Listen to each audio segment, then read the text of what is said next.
2023 December నెల 16 నుండి 30 వరకు కర్కాటక రాశి ఫలితాలు. కర్కటస్య నిశాకరః. కర్కాటక రాశికి చంద్రుడు అధిపతి. అయితే ఈ కర్కాటక రాశి యొక్క ఫలితాలు ఎట్లా ఉంటాయంటే,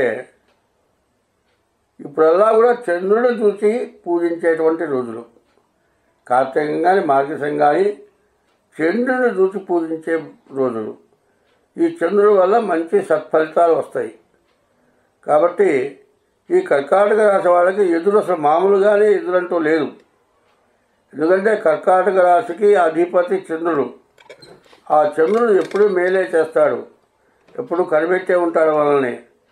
కాబట్టి ఈ రాశి వాళ్ళకు బాగున్న గ్రహాలు మాత్రం 4 కనబడుతున్నాయి. కేతువు, శుక్రుడు, రవి, బుధుడు. ఈ 4 గ్రహాలు బాగున్నాయి. ఈ రవి బుధుడు ధనస్సులో కలిసి ఉండటం చాలా విశేషం. ఇది బుధాదిత్య యోగం అంటారు.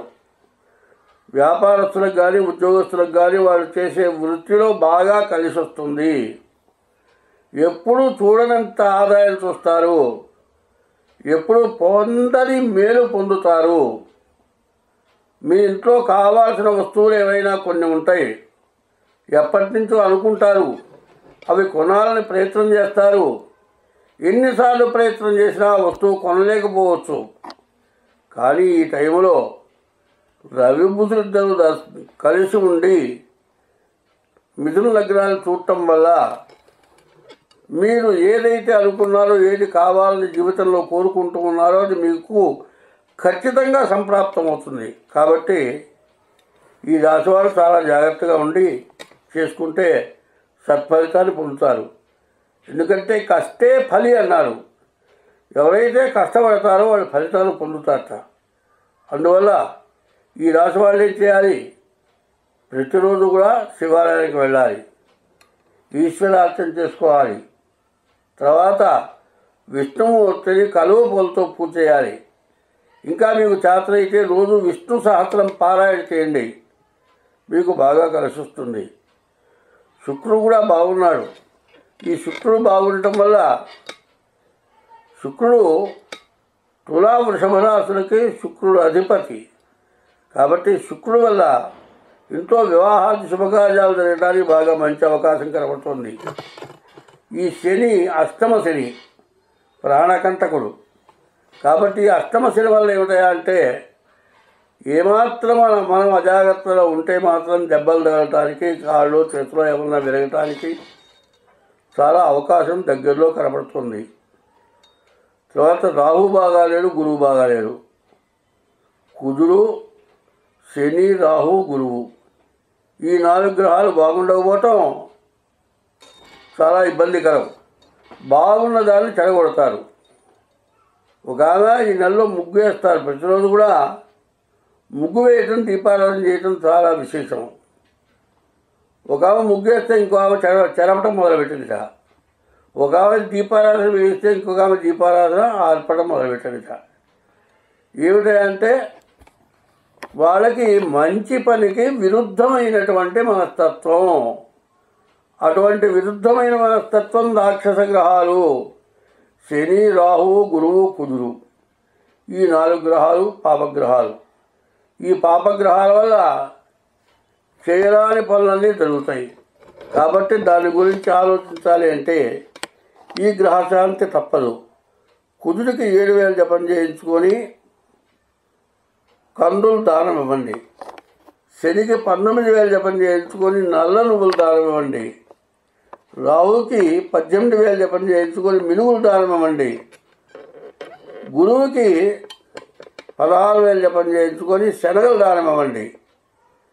ఈ 4 గ్రహాలకి మీరు ఈ విధంగా చేసినట్లయితే ఏమవుతుంది? తగిలేది చిన్న దెబ్బేనండి.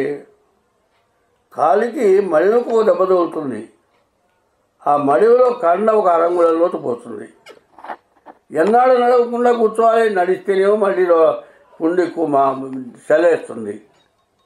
అసలు కాలు కింద పెట్టాలంటే మడి వానిస్తే కానీ నడక దొరకదు. అట్లాంటి ఆయువు పట్టున దెబ్బ తగలటానికి వీలవుతుంది. దెబ్బలంటే వ్యాపారంలో పోటీపడి మీ వ్యాపారం సాగకుండా ఇబ్బంది పెట్టచ్చు.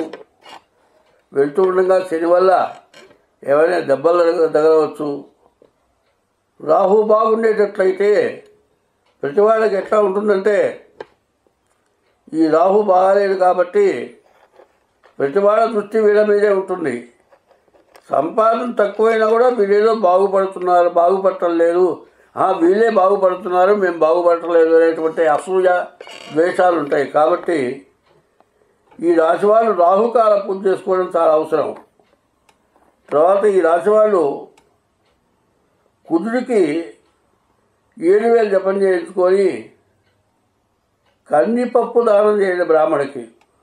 ఎందుకంటే కందులిస్తే వాడు అక్కడే కొట్లో అమ్ముకొని వెళ్తాడు.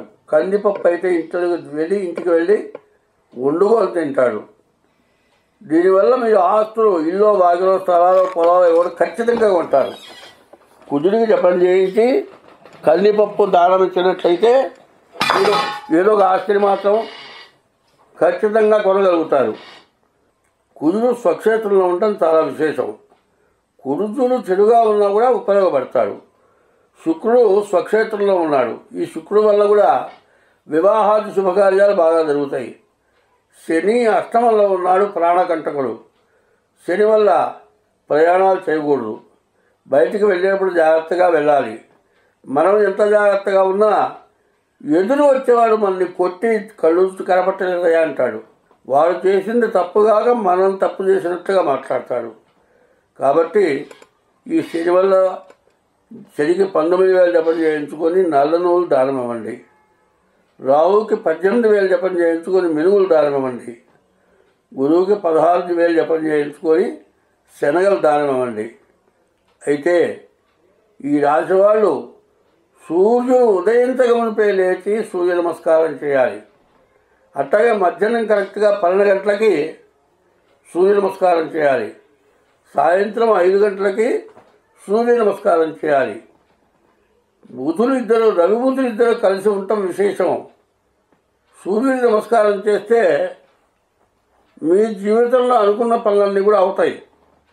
కాబట్టి గ్రహస్థితిలో కొన్ని గ్రహాలు చాలా బాగున్నాయి, కొన్ని గ్రహాలు పూర్తిగా బాగాలేవు. కాబట్టి ఈ రాశి వాళ్ళు వివాహం కాక ఎన్నాళ్ళంతో ఎదురు చూస్తూ ఉన్నట్లయితే ఈ రాశి వాళ్ళకి నెలలో వివాహం కావటానికి మంచి సదవకాశం కనబడుతున్నది. ఈ రాశి వాళ్ళు శనికి జపం చేయించుకొని నల్ల నువ్వులు దానం ఇవ్వాలి. రాహుకి 18,000 జపం చేయించుకొని మినుగులు దానం ఇవ్వాలి. గురువు 16,000 జపం చేయించుకొని శనగలు దానం ఇవ్వాలి. ఇట్లా చేస్తే మీకు ఎదురంటూ లేదు. ఈ సంవత్సరంలో ఎప్పుడూ సంపాదించినంత సంపాదన ఈ నెలలో మీరు ఖచ్చితంగా సంపాదించగలుగుతారు. తర్వాత ఇది రాశి ఫలితం చెప్పాను. ఇంకా మీ జాతక రీత్యా ఎట్లా ఉందో చూసుకొని మీ డేట్ ఆఫ్ బర్త్ను బట్టి మీ జీవితాన్ని సరిదిద్దుకోవటానికి మీ డేట్ ఆఫ్ బర్త్ ద్వారా కూడా ఏమన్నా దోషాలు ఉన్నాయా, ఈ గ్రహాలు కూడా దోషం లేకుండా జన్మలగ్న రీత్యా బాగుంటుందా చూపించుకొని తగిన శాంతి చేసుకొని తగిన మంచి లాభాన్ని పొందాలని కోరుతూ ఉన్నాను. మీ నక్షత్రాన్ని బట్టి గోచారము అంటారు. గోచార ఫలితాలు చెప్తున్నాను. చాలామంది ఏం చేస్తున్నారు, జన్మ నక్షత్రం తెలియని వాళ్ళు తన పేరును బట్టి రాశి చూసుకుంటున్నారు. ఇది ఒక విధానం. రెండోది జన్మ లగ్నం, పుట్టిన తారీఖు, నెల, సంవత్సరాన్ని బట్టి ఆ పుట్టినరోజు టైమును బట్టి జన్మలగ్నం వస్తుంది. అది జన్మలగ్న రీత్యా జాతకం చూసుకోవాలి. ఇది 25 వంతులే పనిచేస్తుంది. మిగతా 75 వంతులు మీరు పుట్టిన టైమును బట్టి జరుగుతుంది. కాబట్టి ఇదే శాశ్వతమైంది అని మాత్రం నమ్మొద్దు.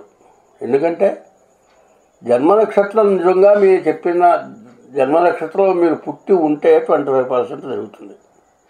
మిగతా 75% మీరు పుట్టిన టైం బట్టి జరుగుతుంది. కాబట్టి ఈ విచక్షణని మీరు మాత్రం తెలుసుకోమని మరీ చెప్తున్నాను. ఎందుకు, ఇది గోచారం. గోచారం 25%. జన్మలగ్నం మీరు పుట్టిన తారీఖు, నెల, సంవత్సరం, ఆ రోజు, ఆ టైంను బట్టి జన్మలగ్నం వస్తుంది. కాబట్టి జన్మలగ్న రీత్యా జాతకం కూడా చూసుకోవాల్సిన అవసరం ఉంటుంది. బాగుంది అని చెప్పాను కదా, బాగాలేదు అని విమర్శలు వస్తూ ఉన్నాయి. మీరు జన్మలగ్న రీత్యా కూడా చూసుకోవాలి. అట్లా జన్మలగ్న రీత్యా మీకు తెలియని పక్షంలో మీ 2 అరిచేతుల ద్వారా జన్మలగ్నాన్ని, మీకు జన్మ సంబంధించినటువంటి పరిస్థితులన్నీ కూడా చెప్పడానికి అవకాశం ఉంటుంది. ఎందుకంటే జన్మలగ్నం టైము తెలియని వాళ్ళు ఏమిటి మా పరిస్థితి అని ఆలోచిస్తున్నారు. కాబట్టి మీకు అసలు జాతకం కావాలి అంటే పుట్టిన తారీఖు, నెల, సంవత్సరం టైంను బట్టి వస్తుంది. అది లేని పక్షంలో మీ అరిచేయి సాముద్రికం ద్వారా వస్తుంది. కాబట్టి ఇది పూర్తిగా తెలుసుకోవాల్సిందిగా మరీ కోరుతూ ఉన్నాను.